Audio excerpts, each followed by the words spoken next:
Hello, everyone, and welcome to Venture Out Events, brought to you by CGIAR's Accelerate for Impact platform. I'm Megan Steele, your moderator for today's webinar.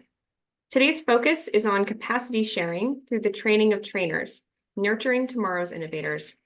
As part of CGIAR's commitment to championing innovation impact, the Accelerate for Impact platform is thrilled to present this mini-series of Venture Out Events exploring complementary approaches to agri-technology transfer. Our guest speaker today is Anne Roulin, President at Agripreneurship Alliance, who will lead us through how training leaders to train their communities can create an ever-expanding network for your innovation. This webinar is part of a mini-series for Venture Out Events dedicated to expanding the horizons of technology transfer in agri-food systems. This is the finale of 3 events we've held over this February, and we are showcasing different approaches to deriving impact from science. In doing so, innovators can equip themselves to better understand the potential of technology transfer to bridge their research ideas from the lab to the market. Venture Out events are organized by CGIAR Accelerate for Impact platform, a venture space powered by the Alliance Bioversity International and CIAT. A4IP aims to co-design, accelerate, and de-risk investments in technologies for sustainable agriculture and climate action, fostering creative engagement with the private sector and non-traditional partners. Venture Out aims to encourage learning, connection, and inspire the entrepreneurial mindset among CGIAR scientists and collaborators. Therefore, we ask you to contribute to the event and steer the conversation where you want it to go. So please submit your questions, feedback, and comments in the Zoom Q&A function for us to draw on after the presentation. Without further ado, let's learn how to create a ripple effect of knowledge by empowering trainers to build a network of skilled individuals, fostering a community committed to amplifying sustainable agricultural practices. Here to present is Anne Roulin, President of Agripreneurship Alliance. Welcome, Anne. Thank you very much, Megan, and thank you for this opportunity. So I'm going to share my screen. There we go. Second. Oops. There we go. So as Megan mentioned, I'm going to talk about capacity sharing through training of trainers, and I'm going to illustrate this with 2 case studies. The Agripreneurship Alliance is a Swiss-Ugandan NGO, and our main work is in entrepreneurship in agribusiness training, where we've used a training of trainers model to give in-person training of trainers in 7 African countries. We've also done virtual training in over 36 African countries, but I'm not going to focus on that part today. And the other parts of our work are consulting, work particularly for the UN Food and Agriculture Organization and the African Union. And this is about understanding the landscape of entrepreneur support organizations across the continent. So incubators, accelerators, and other means of supporting entrepreneurs. And linked to this, building the ecosystem. So we're working with agribusiness incubators across 12 countries in Africa and the other stakeholders in the ecosystem to really build a platform to stimulate agripreneurship across the continent. So now the entrepreneurship in agribusiness training. This is a training course that leads to the development of a high-quality business plan. And the reason we did this was in the research we did in the period 2015 to 2017, prior to the formal founding of the Alliance, we found that there was a lot of young people in Africa passionate about agriculture, but when you read their projects, they were really missing all the basics. So we decided to work on building this training course. Now, the elements of the training course are firstly ideation. Most of the young people already come with an idea of their business. And you within the CGIAR organization, you certainly have your research, which has already given you the idea of what could become a business. But it's extremely important not to start with the initial idea. You must refine it further using techniques like design thinking, structured brainstorming, to further refine the idea, to make it into a product that people will want to buy. So linked to the ideation is identifying the market and the customers. Who precisely are the people or the organizations that are going to put money on the table to buy your product? It's fantastic to have a great technology, great results of research, but finally it comes down to people who are prepared to pay for it. And closely linked to this is defining the unique value proposition, how you're going to beat the competition, how you're going to solve the pain points for your customers. Because if you can solve an issue for customers, then they're prepared to pay money to buy it. So these are extremely important aspects at the beginning of the process. Then it comes on to the key resources and partnerships. You certainly can't do this alone. Who are the organizations, the suppliers, etc., that are going to feed into your product, and also building your operational plan. Detailed Gantt charts, for example. Intellectual property, that's already been covered quite a bit by Cameron and also Morris last week, but extremely important to be able to protect the technology. Building the marketing plan, how you're going to reach these customers concretely. The financial model, modeling the revenue and the costs, how much initial money you need for investment, but even more important, how much working capital you need.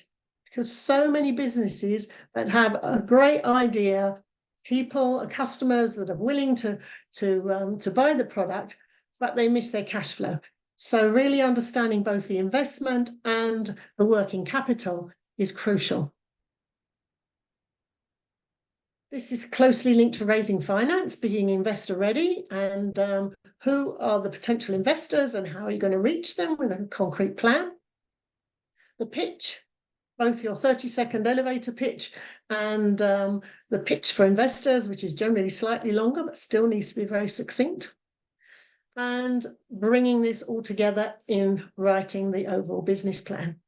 Now, at the end of the training, the business plans are reviewed centrally by a team of experts, and each plan is given individual feedback. And we do give a small cash prize for the best plan per cohort of participants. So that's a bit about the training. And then how we implement it is through training of trainers.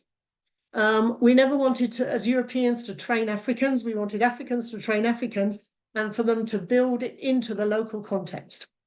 So we do this through training of trainers and organise week-long physical courses.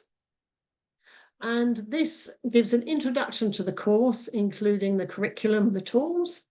In the materials that are on the online platform, there's a lot of quizzes, there's templates, videos, and a case study of a fish farm in Kenya that runs all the way through the course. So all the templates, there's real examples of building an above ground fish farm.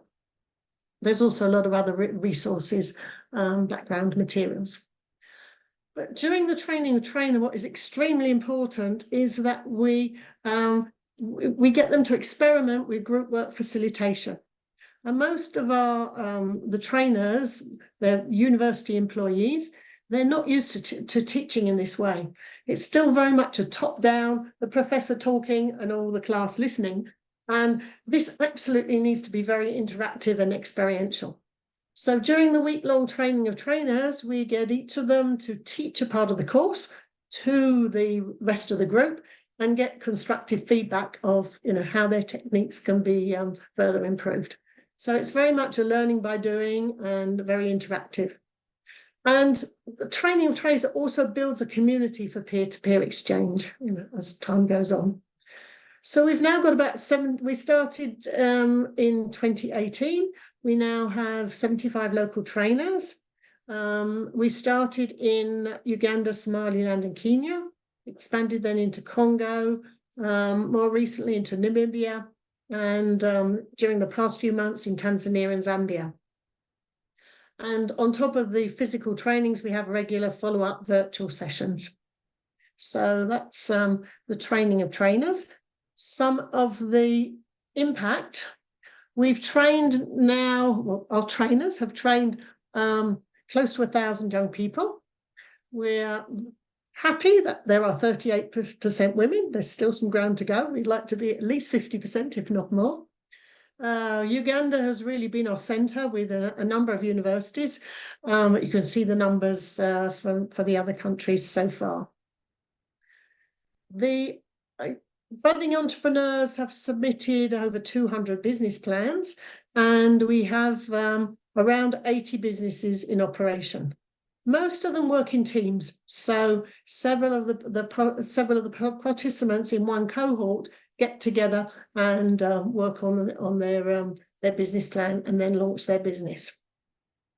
The type of business in terms of the sectors, 50% is primary production of different kinds, around 40% value addition, agri-processing, and then a small amount of services and retail. We really try to encourage much more value addition. It's very much needed in Africa. And also the service sector, there's huge opportunities. Of course, not all the 1,000 young people have become entrepreneurs. And this is the professional activity when we did a snapshot a few months ago. So 35% of them had actually become entrepreneurs.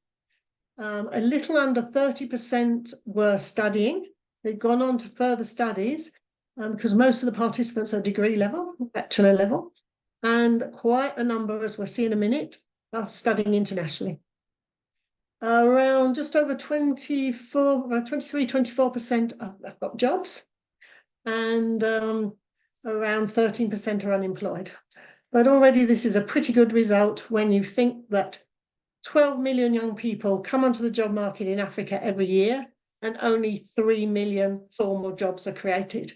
So there's a huge gap there in terms of employment possibilities, which is a ticking time bomb. So just a bit of pictures of some of the young entrepreneurs, and also to show a little bit more of the statistics. The age, 91% of them between 18 to 35, mostly on the lower end.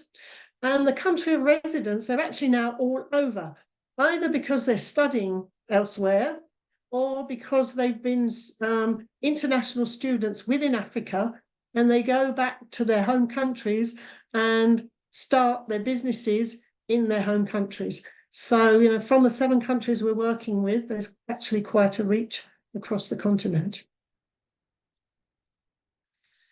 So, some of the benefits of training and trainers. The first is really scale, the multiplier effect. We've already seen how we can go, within a few training and trainer sessions up to reach 1,000 people. The other example I'd like to give was when I was working in the private sector.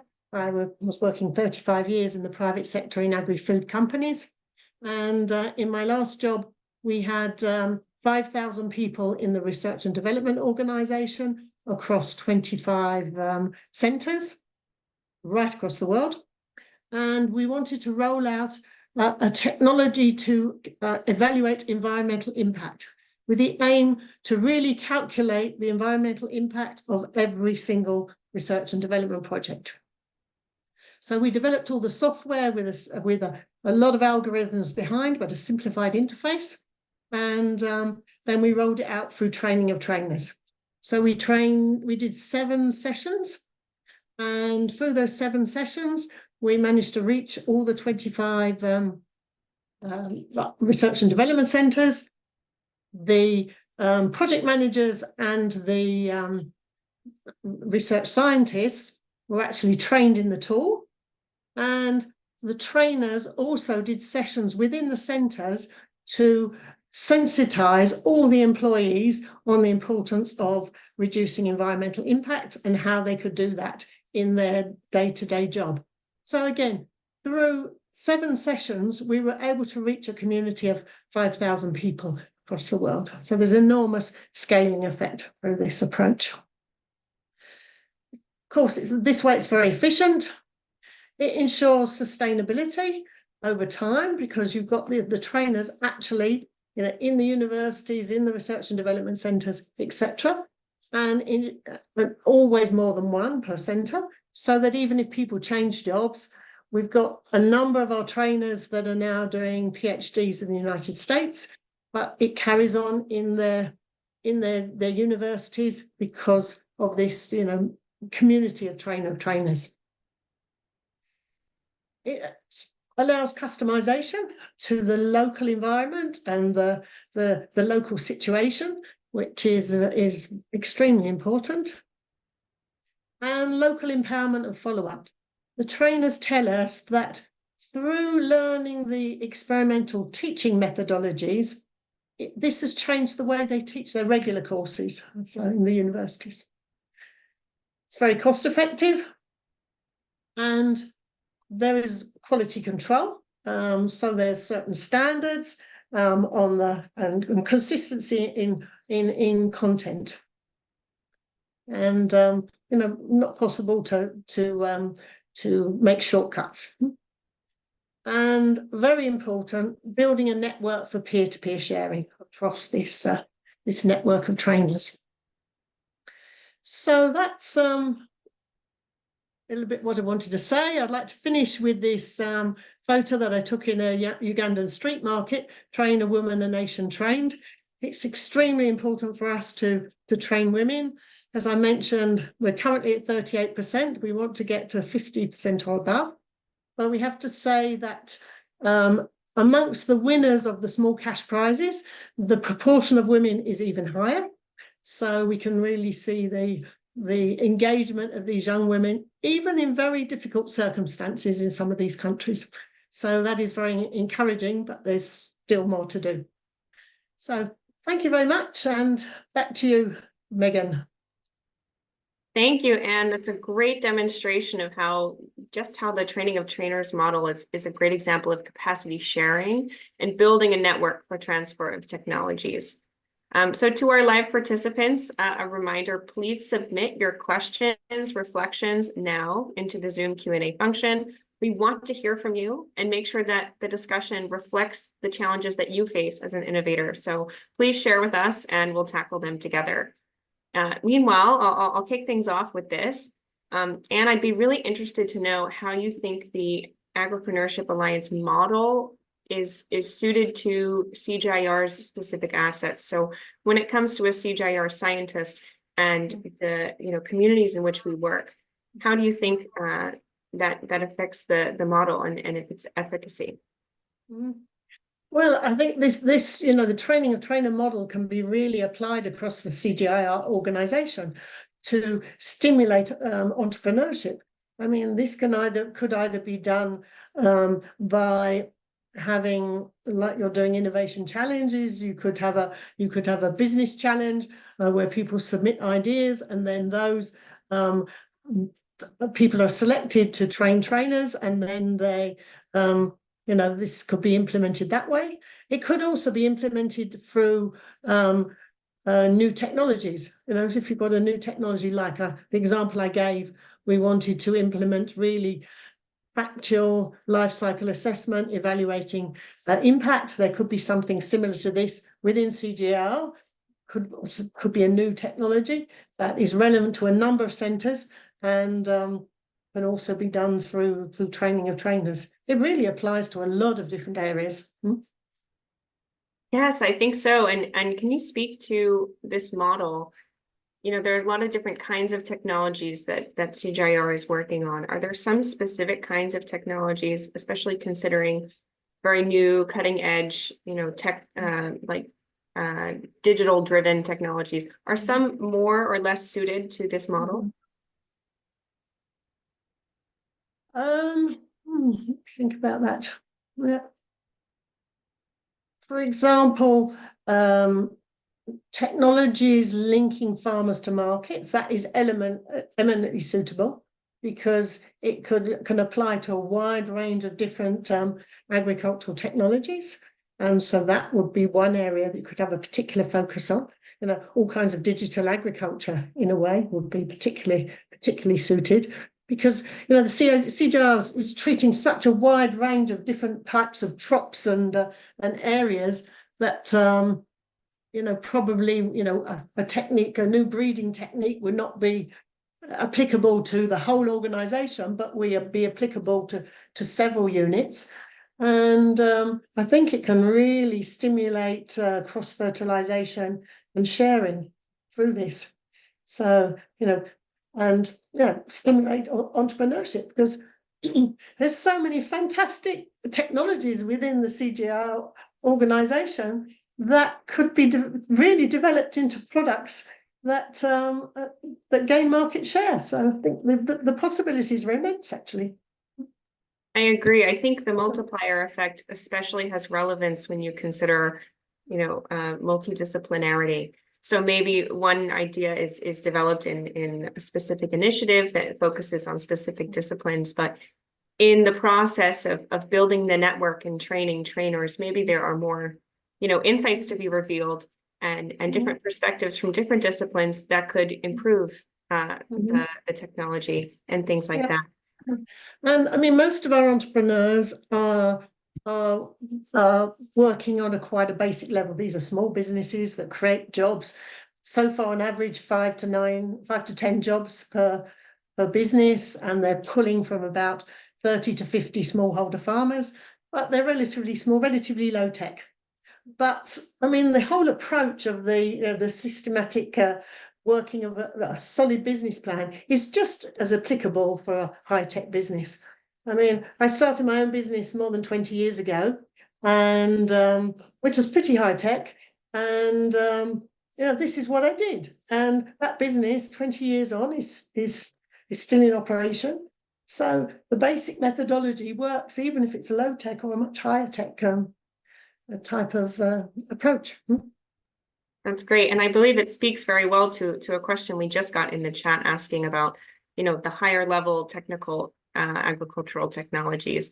So sort of as a follow-up question to this is what level of technologies are advised for this model in terms of, the readiness level, perhaps the stage of development, are some better suited? I think this can be applicable to very high-tech solutions. I mean, the key things is really, I think, the first steps of ideation and defining the customer and the market. I mean, and I've been a scientist myself, and I know it's so easy to get wrapped up in the fantastic thing that we're doing our research on, but it's not always easy to translate that into a real product that people are going to buy. So I think in terms of the high tech projects, it's even more important those first stages to define them very, very closely. Spend the time on it. Don't just jump into the initial idea of applying directly the research. Exactly. I think there has to be some sort of initial alignment and aspect of being demand driven by the idea to make it suitable. So how can scientists, when they are very wrapped up in their projects and specifically what they're working on, how could they identify which ideas do have this commercial viability or potential to be transferred? Well, I think it is through the ideation phase and, these approaches of design thinking and structured brainstorming, getting together a group of people from different perspectives, from the business side, of experience in the private sector, the type of customer base that the technology could potentially be for. I mean, is it really going to be applied to farmers, or is it going to be the customers likely to be, the big agricultural companies? That changes a lot. But to get together a small group of people to help do structured brainstorming to further refine the idea, I think probably can't insist on that enough in the context of CGIAR particularly, because the technologies are fantastic and there's so many that could be on the market. Exactly. It's full of potential, and we've talked a lot about the merits of this model. Maybe you can sort of show the other side of things. What are challenges that are faced in the training of trainers? What are certain obstacles that either the trainers face or within the model itself?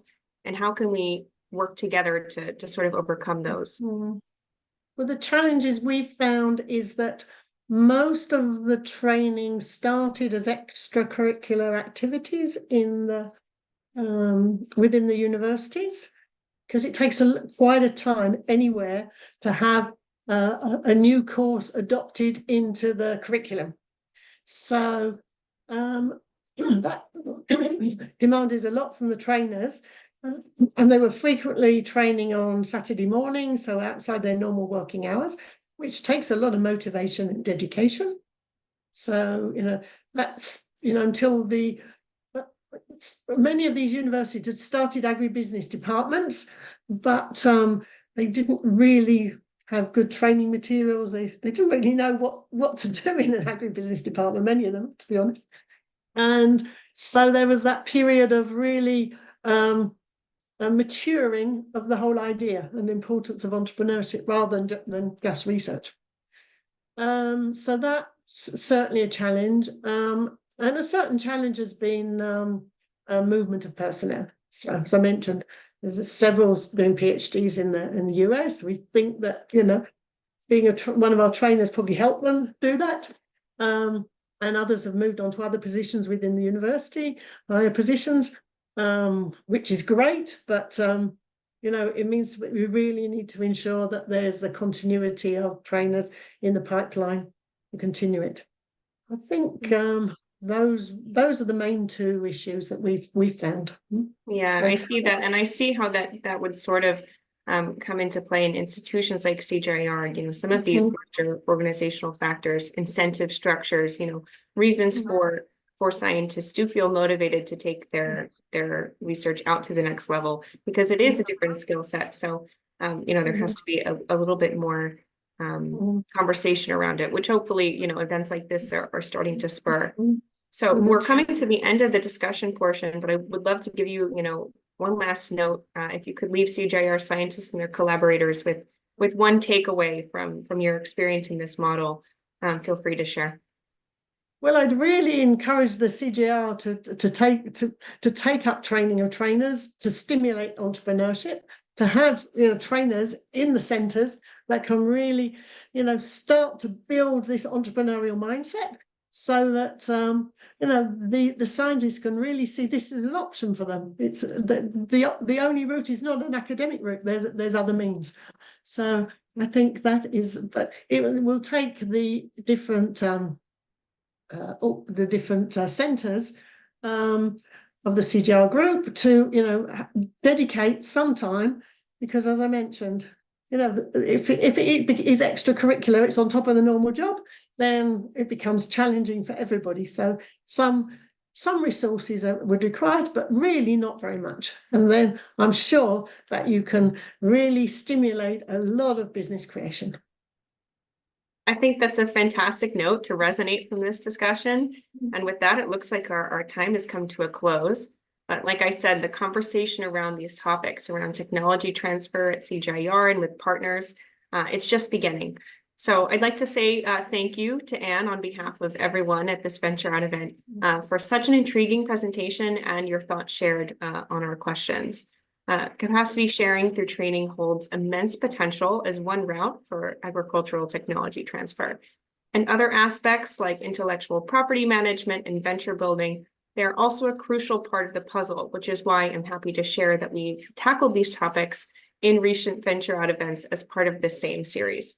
So to learn more about scouting and mobilizing IP, entrepreneurship and agribusiness, and to revisit this event, you can head to the Accelerate for Impact Platform's YouTube channel, where we will host the complete series for on-demand viewing and sharing. So for more information on these, or to share your questions or comments with the Accelerate for Impact platform, you can reach out to us at innovations@cgiar.org. Thank you again to everyone who joined us live, and stay tuned as we bring together the insights of these events and put them to action. We hope you will join us in this effort. So until next time, thanks again and keep innovating. Thank you very much. Bye.